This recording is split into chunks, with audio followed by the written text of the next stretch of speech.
Hey everyone, welcome back to my channel, or if you're new here, it's Jake, welcome to my channel. And for today's video, as you can probably tell by the title, I am going to go back and reanalyse the Wicked for Good trailer. Now, this came out a few days ago, but the hype's still around it, and not gonna lie, since it came out I have watched it several times, trying to find little clues and little Easter eggs. Obviously I know the plot of Wicked, I've seen Wicked, so I kind of know what to look out for, but this is going to be obviously spoilers, so if you've not seen the stage musical, and you don't want to know what happens in part 2, or what I think is going to happen and what bits these are from part 2 of Wicked, please feel free to exit out. But let me see if I can get this screen grab thing working again, because I don't know what happened last time. I think I've got it. I think I've got it. Okay. And then I hit record. Okay. There you have it. Okay, so that's it all set up. Let's just get into this. Remember to like and subscribe and turn on your notifications so you know when I next upload. And let's go. Okay, so I already paused it right there. So obviously this crack there is symbolising like how Glinda knows Elphaba is about, because this is what happened in their dorm room at Shiz. Now this here, where she's running on the balcony, this is obviously in the Emerald City. But her dress is not her wedding dress by the looks of it. This is either the night before or the night after the wedding, like the day of the wedding, it's the night of it. So I'm not entirely sure what scene this is, personally, because it's not her wedding dress. So it could either be the evening before or the evening of.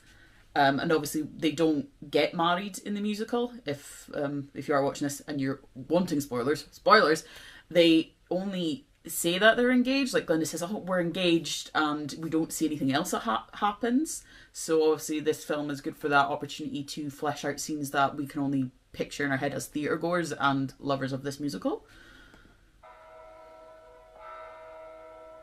Elphaba Throp, I knew you were out here. Just come in before the monkeys spot you. So it must be before. I'm guessing, I'm going to take this back now. It must be before the wedding then, because the monkeys are not on Elphaba's side yet. Or all this could have happened. I don't know. That bit I can't tell what that bit's from, where she goes, I can't tell what that is from. It could be one of the new songs, because I know they've written a couple more new songs for this part of the movie.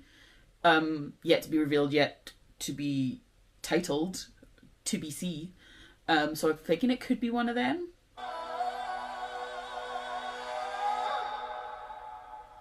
I just love that Universal logo. I love that song so much. No good deed. I actually remembered the other day, I bought the Wicked CD years ago and listened to it non-stop. And I loved the music. And now I don't understand how I never got absolutely positively obsessed with it if I listened to it constantly. Like, I know all the words. And yeah, I've only seen the musical once. I've never had the inkling to be like, I want to go see Wicked. It's weird, isn't it, how it changed. So, as you guys, we're seeing Elphaba's hideout now, because obviously on the stage we don't see her hideout, we just know she's in hiding. This looks like she's in, by the looks of it, like a treetop house sort of thing going on. Oh, she's clearly been into town and has caught one of the posters from everyone claiming now she is the Wicked Witch. And it looks like she's practicing her magic here. Oh, I was just trying to see what that was there. I might have to go back a second. A little bit more, a little bit more, a little bit more, a little bit more, a little bit more. It's hard to get a good look at it. That's the Grimmery. Is that what they're calling it? The Grimmery? I can't remember what it's called. I want to say Grimoire, but that's more Vampire Diaries, but it's sort of like the same thing. It's how a witch learns her magic and all the spells are in there. So obviously she's learning how to use it, but it's hard to see what's kind of happening there. And obviously you get the village. Now this bit, she's in her dress for no one mourns the wicked. No, no. Sorry about that, just had to try. She is in that dress And she looks very serious, very much like I'm getting ready to put on a front. So I'm guessing this happens near the end, and everything that happened is going to happen, and this is her getting ready to go be in the bubble to go deliver the news that the Wicked Witch is no more. Because she has that very start look of, this is how I'm going to project myself. I'm upset, but the show has to go on. I have to be hope for everyone in Oz. Like, this giving that vibe. There's the monkeys. This this I did not notice until I watched it back again and again. So again, if you spoilers, if you are watching this and you don't want spoilers, I don't know why you would be, but obviously this is Madame Marble creating the tornado that will soon bring Dorothy to Oz, and she will blame it on the Wicked Witch, because this is her whole point. This is the whole point now. They have someone that they thought they were going to use her magic for to bring the city together, because obviously the wizard has no powers, and now they're going to use it to turn it, and their Glinda is going to be Glinda the Good. So you can see here, it's even in sepia at the back as well, to like sort of give nod to the old Wizard of Oz, which is, I like that touch, but I never noticed it until like a third time around, and I went, she's creating the tornado. I was like, I felt so stupid. There he is. Right, hang on, I need to pause this. Is that her? Oh, that is her in the tree, is it? Because I always couldn't see. So I think, or is that, or it could be a dummy, I don't know, or is it her waiting because she knows he's coming? Because I've only seen the musical once, and I do remember snippets of part 2, but I'm not entirely actively sure. But this, it does look like her, because every time this has passed, I've only just, I couldn't see her.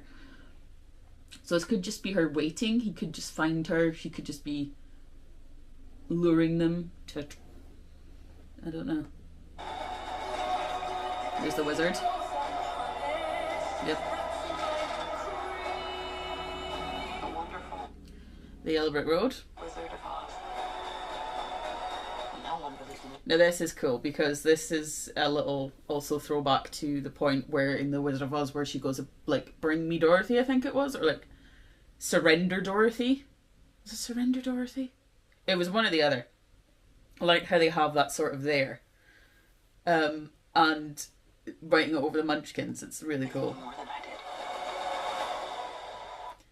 You can see there, she does land on the Yellow Brick Road, and there it is going to Oz. So maybe this is the point where she's in Munchkinland, and they're going to show like a little bit something else that happens there, because obviously the only time in the Wizard of Oz she really comes to Munchkinland is obviously when she sees her sister under the house, and then she's like, give me this, the ruby slippers and everything like that, and then she's like, I'll get you, my pretty, and your little dog too, all that jazz.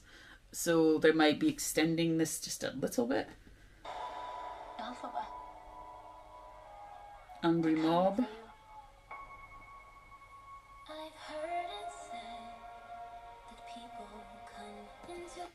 Now again, she is in the same dress for No One Wants the Wicked. She has the Grimmery in her hand, so this could be her kind of reminiscing, and this is her getting ready as she goes up to go to the bubble almost a little bit, just to go up to the other upper level of where she is, because she's walking the stairs in this bit and she still has the Grimmery in her hand. And then we've seen this image teased before, like a lot of people leaked this image. I was like, look, and you can't tell that it is the same one, and she's in the same dress, so she could have found the Grimmery and she's gotten ready, she's going up to the top levels, and now she's composing herself, getting ready to go to Munchkinland.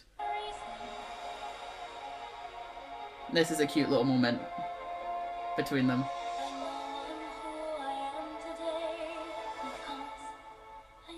Everyone loves this shot. I remember everyone going crazy for this one.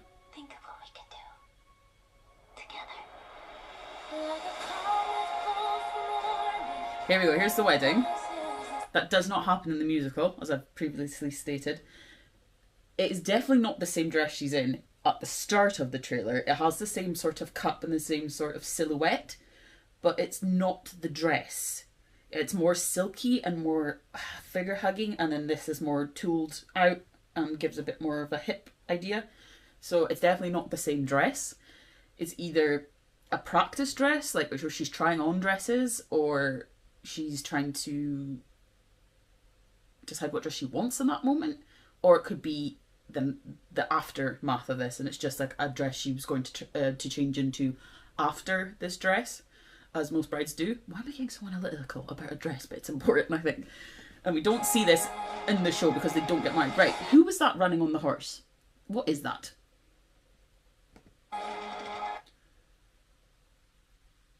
don't know what that is. That could be Fiyero, because he's known to ride a horse. It could be him going to find Elphaba. I don't know. The iconic slippers. Now we see these obviously in the first part because they belonged to Nessa Rose and Elphaba's mother. And they're her mum's slippers. Now they're not the red slippers, I believe, because they couldn't...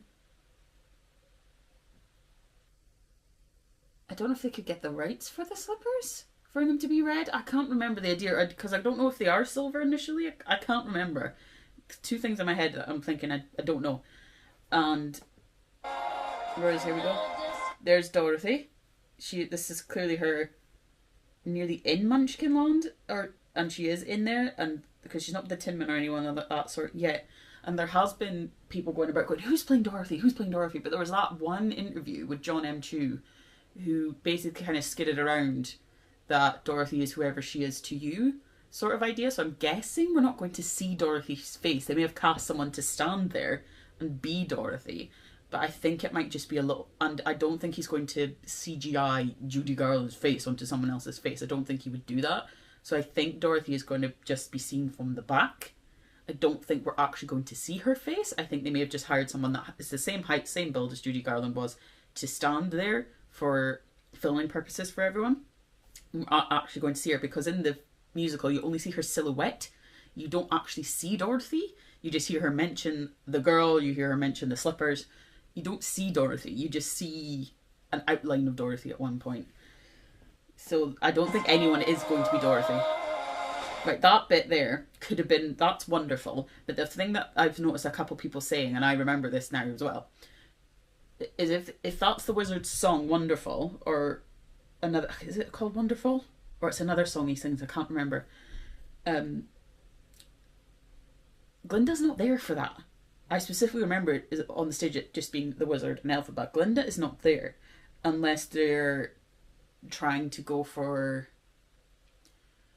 adding more of Glinda to have Elphaba be a bit more torn, because that is her best friend. She loves Glinda. They love each other. They would do anything for each other, and trying to get her more on side with the Wizard, being like, look at what the Wizard can do. Look at if you could just help him. Trying to turn him more on side by using Glinda. This scene, I have got no idea. What is that down there? Because unless it's just some magic that Elphaba's doing, I don't know, because there's bits here I can't see, but that looks like a ladder. This... There's like a... I don't know, this is just something that they're just having a moment. And that's the part, obviously, when she says to her, like, think of what we can do together, and trying to get her back on side of the side of good, as they call it. Very pretty, though. On the bridge again. Oh.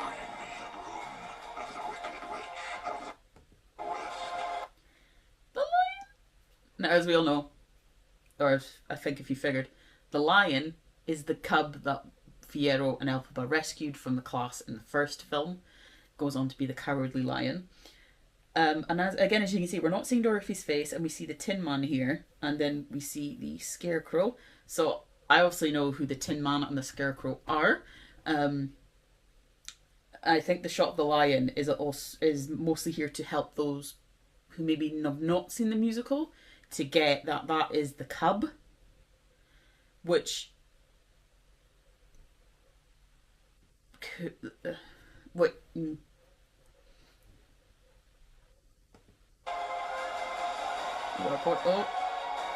For a while there, I thought you changed. I have changed. Here we go. The animals. I'm pretty sure. Yeah, I'm pretty sure they're crashing the wedding here because there's flowers everywhere. It's all decorated. And this is when Elphaba frees all the animals. And there's her bubble. Look, her face there.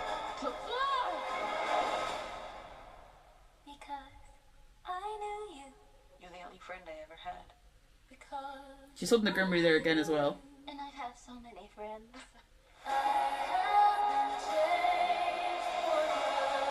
But only one that mattered. Now I've noticed here, when Elphaba was speaking to her a couple minutes ago back there, she had sleeves. Her dress doesn't have sleeves here. So could it be that they've ripped them off to just lay them to be like, look, she's gone, along with her hat. That she's melted. Because we all know if you've seen the musical. And then in that scene, she was holding the Grim thingy there when she was going, and I have so many friends. She was holding that. So I can't remember in the musical. I think Glinda leaves. Obviously then, because she's not there in the Wizard of Oz when she throws the water over the when Dorothy throws the water over the Wicked Witch. She's not there. I can't remember the musical if she knows she's not. I don't think she no. She doesn't know that Glinda's no. She doesn't know that Elphaba is not. She doesn't know. She doesn't know. So I wonder if this is just them having a moment beforehand because Glinda knows what's going to happen. There goes the monkeys.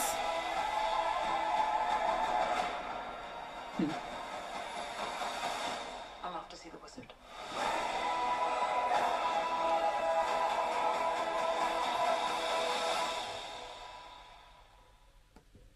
So there we go, guys. That was me analysing the Wicked for Good trailer. What do you guys think? Let me know in the comments down below, and I will see you all next time. Bye.